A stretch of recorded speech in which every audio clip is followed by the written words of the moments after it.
Hello. It's been a while since the last time I spoke to you about Jacob Prasch, and a number of people have written to me asking when was the next part coming out. And it's been delayed for a number of reasons. The first thing I need to say is that we are seriously considering various issues about things that Jacob Prasch, David Lister, and others in his organisation have done. And for various reasons, there are some things I'm not going to cover just yet. But don't worry, they will be coming in the future. This is not the end, this is only the middle. When I first got involved with this whole issue, it was really by accident, and it was something that I didn't really know what I was going to find. But what has amazed me is this has actually been so much bigger than I could ever have expected. I thought this was one little spate where tempers had got raised and that Jacob was upset about something, but I found it very hard to believe that a Christian ministry, a man that is meant to be a man of God, could have a history going back years and years and years where he's done exactly the same things, and yet various Christians, ministries have not been prepared to come out and say enough is enough. That has really shocked me. Then we are told of the men who are like women, as Nahum puts it. The homosexual senator of New Jersey, Booker. Booker himself does not deny sexual harassment of a homosexual nature. If you've aborted one of those babies, you, lady, murdered your own child, and God will hold you accountable. Your baby's with the Lord, but you won't be. And it's shocked me because I can't ever remember in the 30-odd years I've worked in the cult field, any cult leader, secular or in any other religious group, that has ever used language that Jacob has used, that's ever told the lies that he has told. But more than that, that has his members believing that he's infallible. I find it hypocritical for Jacob Prasch to say that the Catholics have got it wrong and there's a problem with them because of infallibility of the Pope, when we've actually got Pope Jacob I. Over all the years I've been able to look back at, because lots of people have written to me and told me the background to these things that I didn't know before, that have written to me over and over again about experiences that they've had years ago. The same picture comes out every time, that Jacob doesn't tell the truth. And I'm going to point out, as we go through this, some of the ways that I feel that he doesn't tell the truth. But more than that, he damages Christians and he damages Christian ministries. How anyone in any position of authority can accept this man as a Christian leader when he doesn't seem to be working for Christian unity, certainly not trying to keep unity of the Spirit until, as we read in the New Testament, we achieve unity of the faith. How can this man go on in the way he has? But I'm afraid that very soon this is going to come out into the public domain. Only 3 weeks ago, I was talking to a journalist from one of the big national newspapers who asked me what was going on with Moriel. Now, that rather took me by surprise that this had been picked up by the secular press. And I was asked several questions. Who is he accountable to? Is he part of a denomination where somebody can actually tell him to discipline him, to stop him from being so abusive? Is he part of any confederation of groups like the the EA or anything like that. All I could say was that there is one group, just one group, a confederation of ministers that he's part of. And yet so far, all I've heard from them is absolute silence.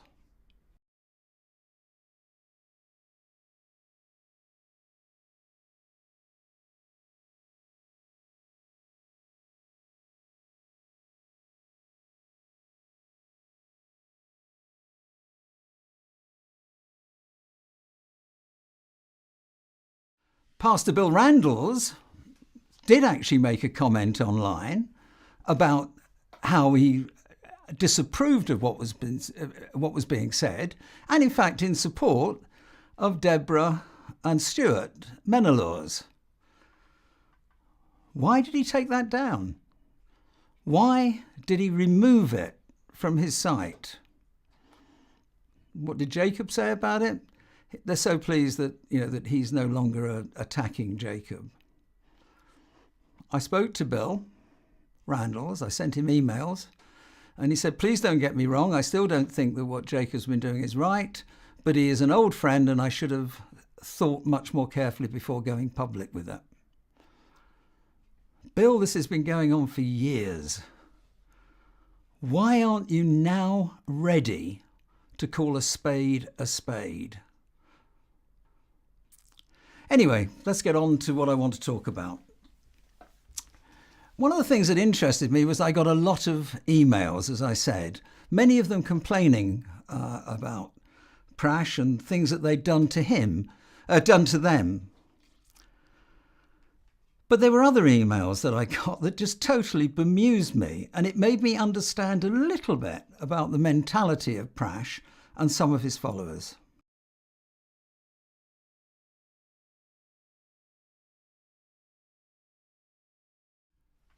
One, for example, told me that he was praying that God would curse me. Curse me?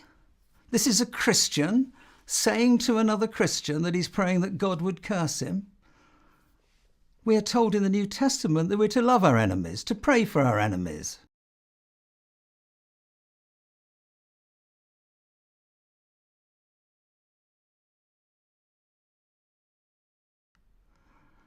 This seems to be Jacob's type of language. Abuse, not only abuse, but condemnation, judgment, without ever thinking about what the issues are. Either you are an ignoramus or you are a liar, Todd Friel. I'm not judging which of the two you are, but for your own sake, I pray to God you're an ignoramus, because if you're not, you're a liar from hell. There's only one of two possibilities, John MacArthur. Either you are a religious liar, or you have somehow morphed into an ignoramus, a historical revisionist who doesn't know what he's talking about. Another person wrote to me a very interesting email.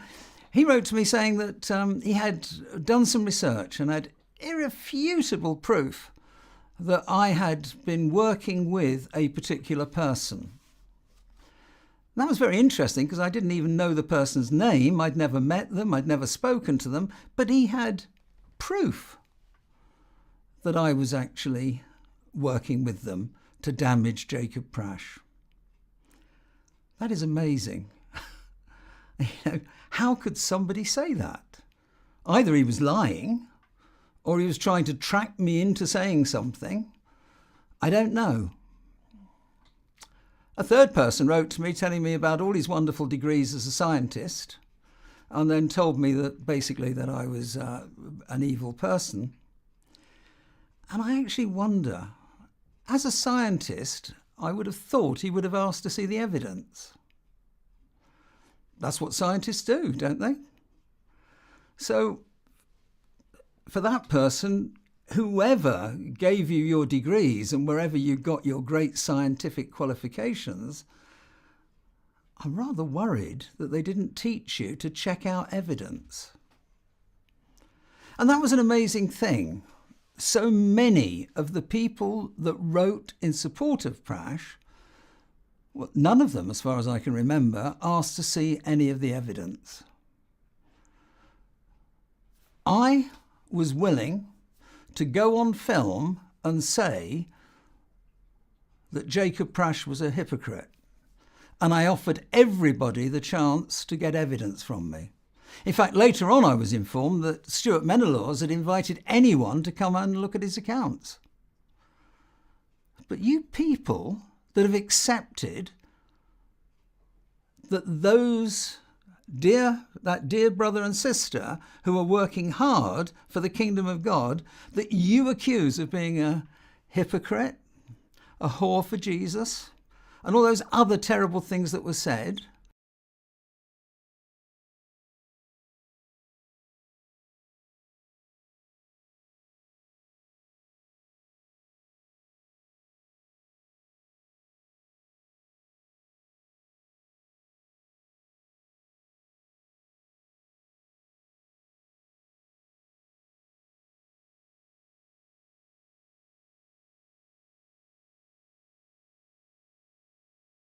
But not only that they were making money and they were heretics, you never bothered to actually check the evidence out.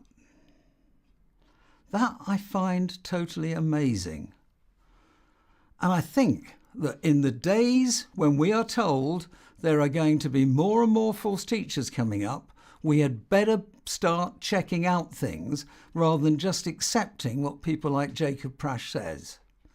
Now, some of the lies he's told, particularly about me, the thing that he never does, of course, never uses an ad hominem argument, never attacks the person. That's all he did to me, was attack the person. Those I'm going to cover in another place, where there will be a chance for him to give his evidence for what he's accused me of. But there are plenty of other lies that I want to address. I got a phone call on the day before Christmas Eve from Amos Farrell. He told me that I had written something that was actually could be seen as blackmail against Jacob Prasch. I had sent a letter to Bill Randalls.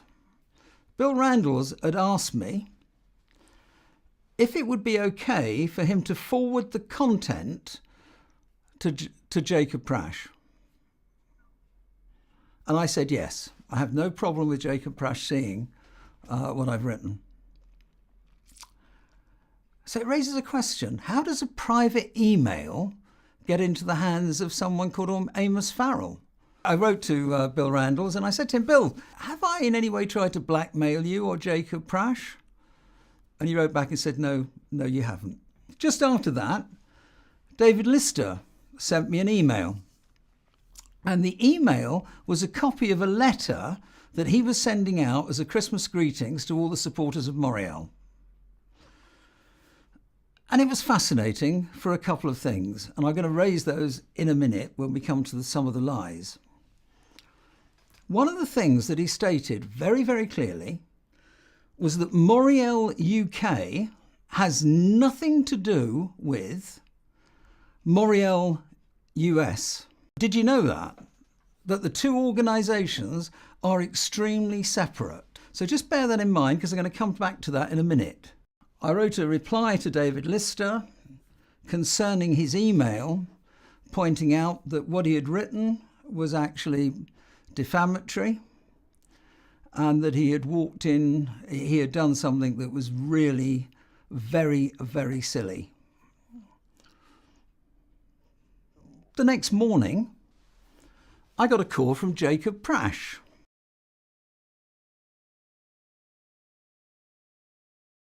He wanted to know whether I was a Christian. And I said to him that I am not prepared to talk to you. Not prepared to talk to you for one reason. And that is because I have had testimony from people writing to me saying that people in Moriel had a habit of recording people and then misquoting things back in the public domain. And he said, no, I only want to say one thing to you. Are you a Christian? I said, I told you I'm not talking to you. And he then went on to say, well, of course, if you are a Christian, then of course I can't sue you. And I said, look, please feel free to sue me. I'm quite happy to be sued. There is not one thing that I have said that I will not stand by in a court of law. So sue me. Please do it. I'd be happy for you to sue me. He paused and said, well, of course, I could sue Catalyst because that's not a Christian organisation. And I said, look, Jacob, please sue whoever you want, but I'm not talking to you on the phone. I put the phone down. I then sent Jacob Prasch an email via David Lister saying that I was prepared to meet him. However, there would be a condition that there would either be a witness or it would be at my solicitor's offices, my lawyer's offices, for you who are American. He's never had the courtesy to reply to that. He's just gone definitely silent. I have been waiting for that writ to arrive because that would become very interesting, and that would then open up things that would come into the public domain that I'm sure Jacob wouldn't want to be in the public domain. Anyway, let's get on to some of the lies that have recently been told. As I say, I'm not going to mention the ones that have been said about me, because as far as I'm concerned, they will be dealt with, and believe me, they will. The first thing that Jacob has been saying is that, they say that Moriel doesn't publish their accounts. Of course they do. They're all on the internet. Well, that's very interesting, because Jacob, the only thing that you publish are the returns of an organisation exempt from income tax. Now, this is not accounts. It is a questionnaire that is filled in by your organisation and sent to the American Inland Revenue Service. Now, it's actually quite amusing because everything I quoted came from your own documents. You claimed you didn't make any money out of selling books and tapes. Your own paperwork shows it. The other thing that David Lister has told me, which I've already alluded to, and that you have also stated, is that Moriel US has nothing to do with Moriel UK. Well, that's fascinating. So a question for you, Jacob, I'd love you to answer. If all your accounts are on the internet, where are the accounts for Moriel UK? They're not published. You're not a charity, so you don't publish your accounts for that. You're not a limited company, so you don't publish your accounts through that. In fact, I don't even know what Moriel UK is. It seems to be a company called Jacob Prasch trading as Moriel. Now, if I'm wrong, Jacob, tell me exactly what UK Moriel is and where your accounts are published, because I'd love to see a copy. And I'd like to say to all you Christians out there, why haven't you asked to see the accounts where the money and ask where the money has gone? And then we come to Moriel Missions, which is the charity arm of Moriel UK. Has a small account, just over £30,000. Yeah, fascinating. You don't even submit accounts to them. Your last document that you gave them that was supposed to be an account was actually a bank statement. It doesn't say anything about where money was spent, where it was received, and what it paid the money out for. So again, any of you that have been giving money to Moriel Missions, do you know where it was spent? I certainly don't.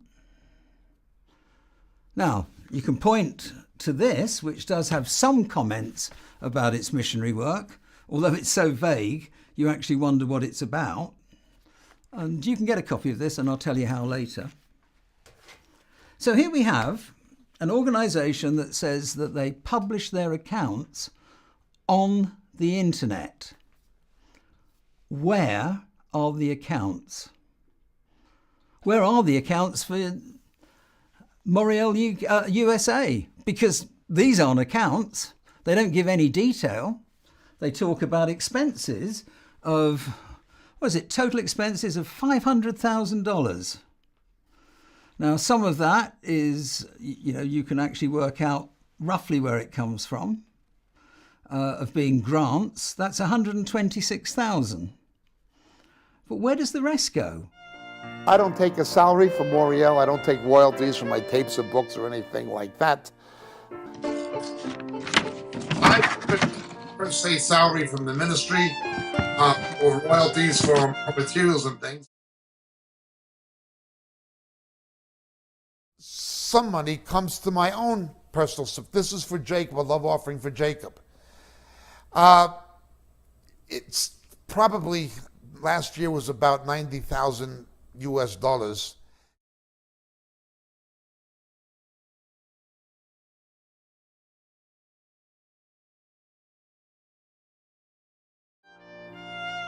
I don't take a salary from Moriel. I don't take royalties from my tapes or books or anything like that. Where does all the rest that makes up $500,000?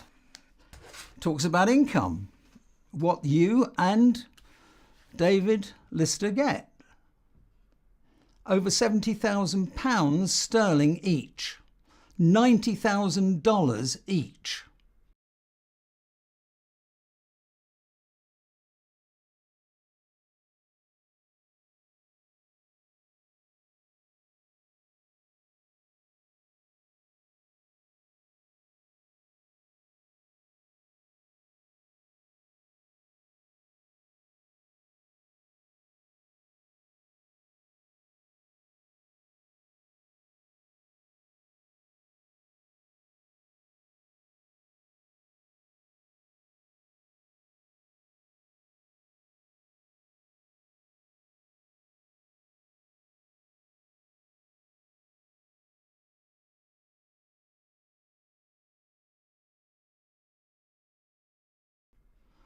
But there's another question.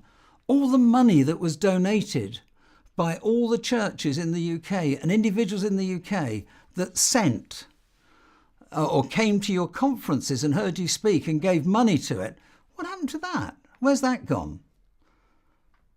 Has it been disclosed to the American IRS? Of course not. It certainly doesn't appear in the accounts or the document that you sent. Secondly, where did it go? Did you pay any money to the UK? Because you've kept on saying that you don't actually live in the UK, of course. Well, that's, of course, a bit of a strange thing, isn't it? Just a few weeks before you wrote to me, or David Lister wrote to me saying that you didn't live in the UK, there was an email saying that you did live in the UK, that you yourself had sent. Now, what is a lie? Well, a lie has to be, one of those has to be a lie. Do you live in the UK or do you live in the United States? My name is Jacob, and I have legal ID saying my name is James.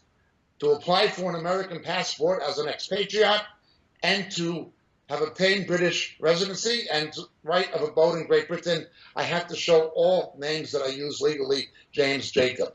That is my legal name for legal reasons because of my situation of having legal identification from two countries that I have to present both to the American State Department and to the British Home Office. That's my name. What happens to all the money that comes into the UK? Who pays for the houses that you've rented in this country? There are serious questions, Mr. Prasch, that you need to answer before you start accusing other people. Now, another lie that you told, which I find even more fascinating, you said to the Menelaws, or you said about the Menelaws, that they don't publish their accounts. That is a downright lie. They're a limited company. Their accounts have to be published at Companies House. Anyone can get onto them via the internet. But to make it easy for you, Stuart and Deborah offered you the chance, anyone, to come and look at them, to ask them any question they wanted. Did you bother? No, you just come out with lies. And then we get on to the other lies. Another thing that you've said, Mr. Prasch, is that Moriel alone bought $150,000 to $200,000 worth of the Daniel Project. And you say that your accounts prove it. Well, let's see these accounts. Let's show us this. And if the selling of them is what you report in your document that you gave to the IRS in America, it shows that you bought things and sold them for 5 times the value.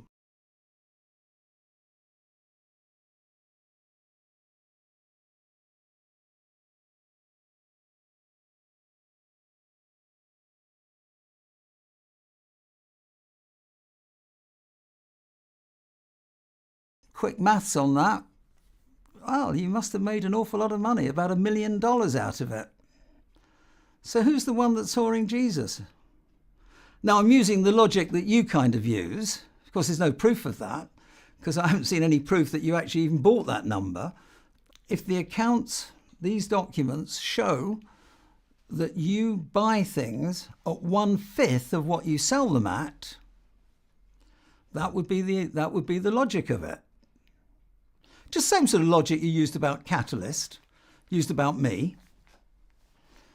So let's have the figures. Let's show us the information so we can judge. You know, Mr. Prasch, I'm getting very fed up with the way that you talk and the way you rant and you challenge people and you argue about people. Come debate me, Mr. Sizer. Debate me, Mr. Church. Debate me, Hank Hanegraaff. Debate me, Gary Burge. I challenge you to a debate here in California, open to the public in front of a video camera, anytime, any place. You are a pseudo-academic fraud, and I can prove it from the Greek text. You want to debate? Just get a camera and I'll be there. You bigoted phony. And I'm particularly annoyed about the lack of evidence that you ever present. You see, there was an interesting point where you said in one of your videos on YouTube that Deborah Menelaus was reported to you as having said something at a conference. You said that 2 people came to you, 2 women, and they told you what Deborah had said at that conference. And this was your argument, and you said it very clearly. You said, I have no evidence that she said it, but I believe those women. Right? I believe those women.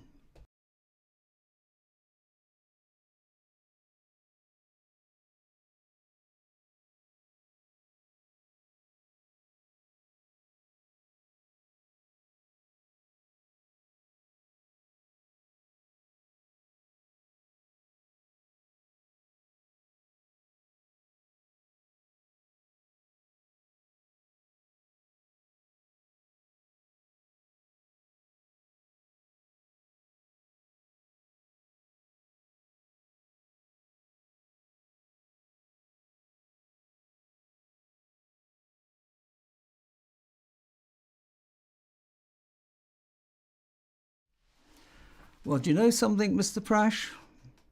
I've had some people talking to me about you, and I'm going to use exactly the same argument. I've had quite a number of people tell me that you have a weakness for Jack Daniel's whiskey. That was the Jack Daniel teaching. And you have a problem with single malt Scotch whiskey.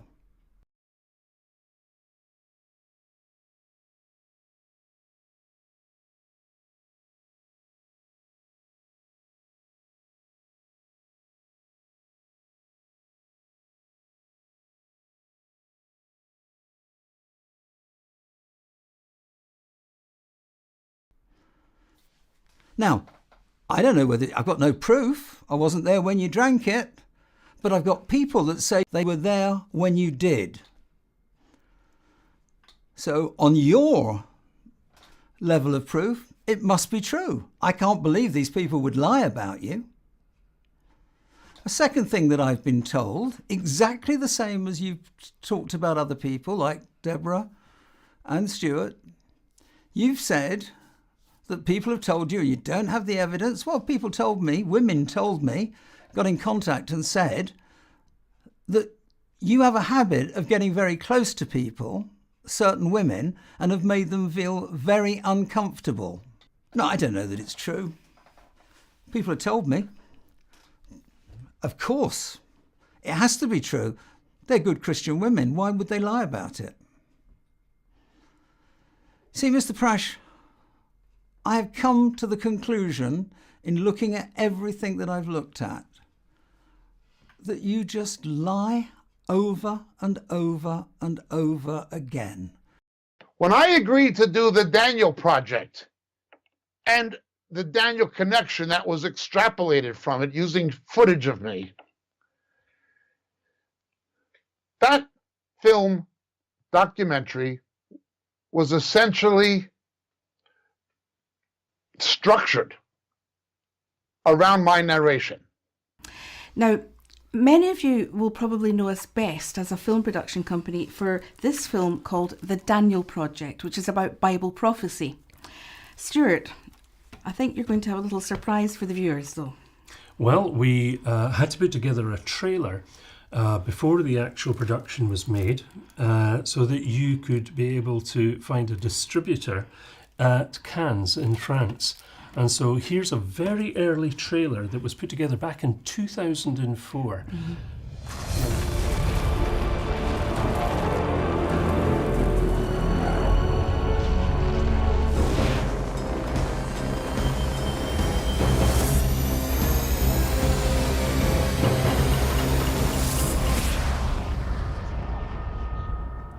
Well, that was a very dramatic trailer, and it really does bring back memories of how this all began way back in 1990 with our first biblical documentary called Cup of Trembling, Countdown to Armageddon.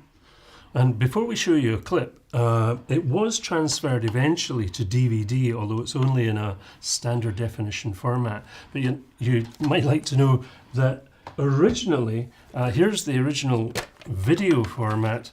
And if you want to hold that, Deb, I'm going to compare it with the masters that we used to have to work with back in those days. And here it is. And so that was a kind of technology way back in 1990. But here we have a clip for you, and we wonder if you can recognise two particular people in this clip. Two young things. After much research into the subject, a Scottish documentary team set out to see if these end-time prophecies could actually come to pass. Keeping to a literal interpretation of the Bible, their investigation has led to an astonishing parallel between today's world events and the signs of the end of the age. Before we could even begin to look at what the Bible had to say concerning the end-time prophecies, we had to ask ourselves the question, is what we're reading accurate? Are the documents valid? Or are they just a collection of myths and philosophies? I understood it would be a Christian evangelistic project that would be taken into the world.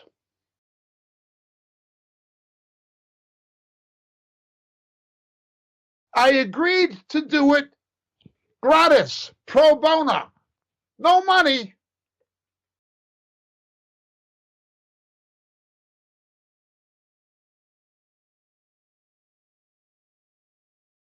As unto the Lord for the sake of the gospel.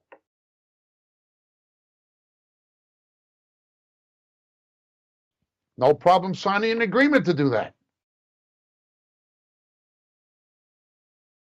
But I had no idea someone was going to pull a Pat Robinson and sell it to the secular world.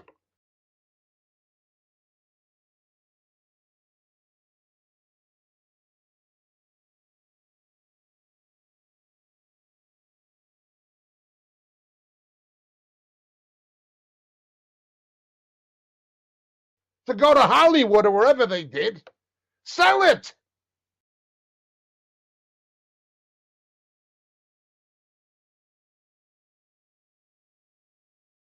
How much did they sell it for?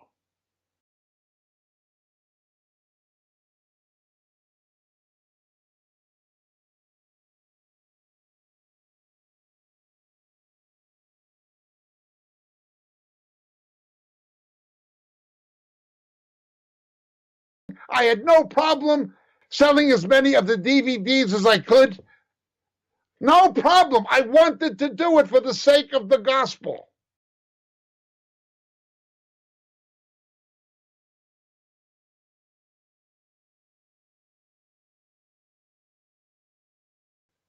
By all means, bring it into the world, market it.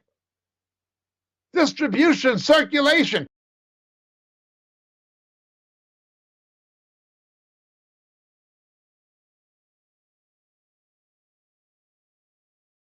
These people just use the gospel and Jesus and the return of Christ to get money. That's what the world would think.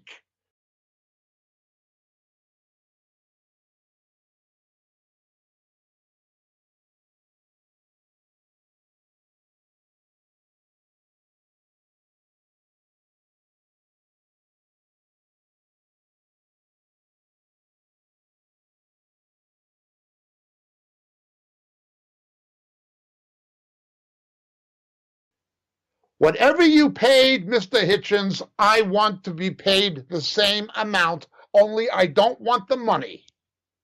Give it to Barnabas Trust. Give it to the Barnabas Fund to help persecuted Christians in Islamic and other countries. I don't want a penny.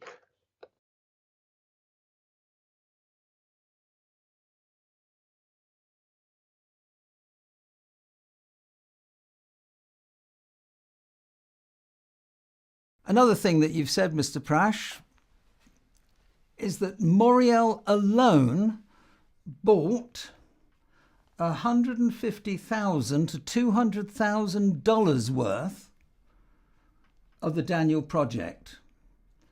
And you say that your accounts prove it. Well, let's see these accounts. Let's show us this. And if the selling of them is what you report in your document that you gave to the IRS in America, it shows that you bought things and sold them for 5 times the value. Sell it to the world?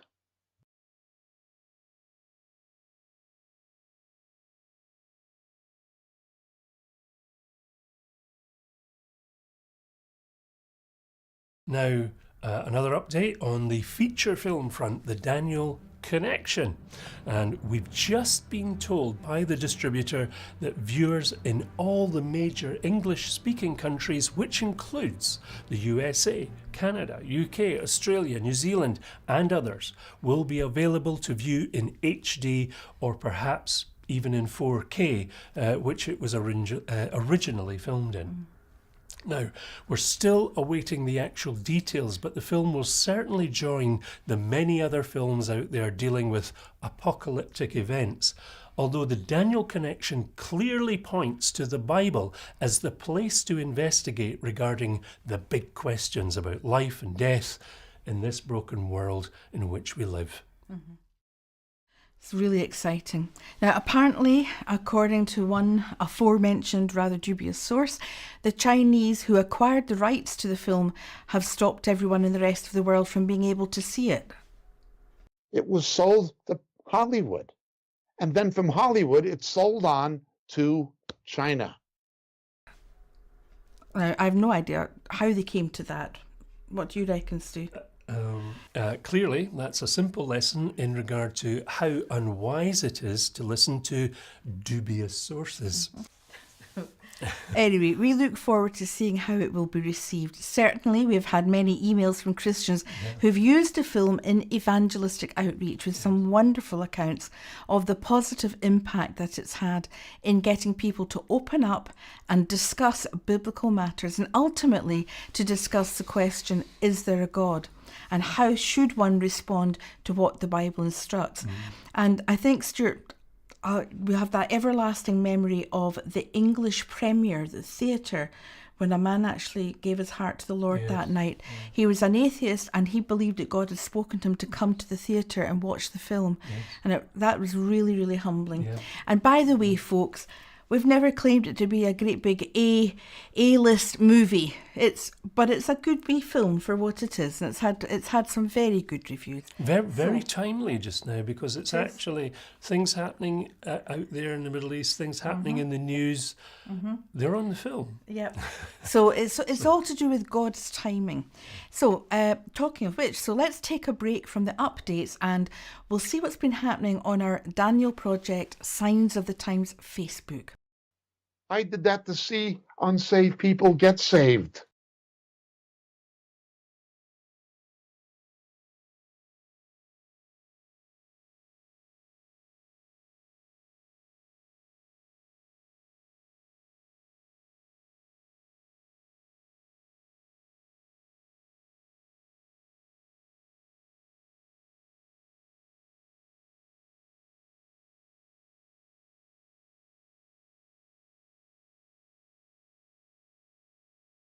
What we're talking about here is slander and libel against Christian ministries that are seeking to reach the lost and bring them to Christ.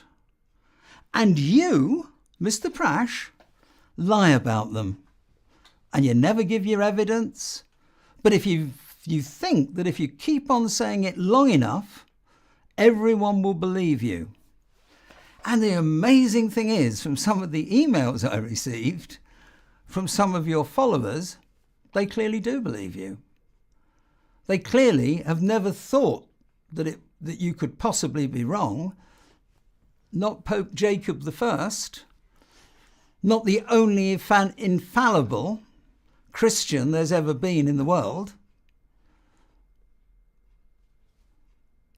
Mr. Prasch, it's time that you stopped doing what you're doing. You are not appointed by God to challenge everybody and attack everybody.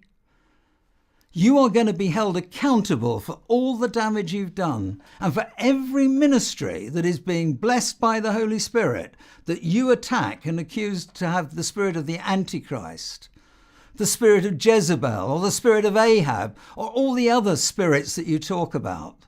You are condemning what God is doing.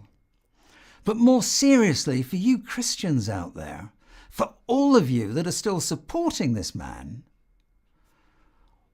why do you not realize that by giving him money, by supporting him, by accepting his lies without even checking them, you are holding yourself accountable before God for the damage you are enabling him to do?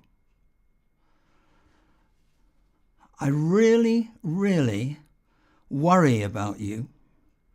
And I pray for you that God would drop the scales from your eyes and make you realize what's going on.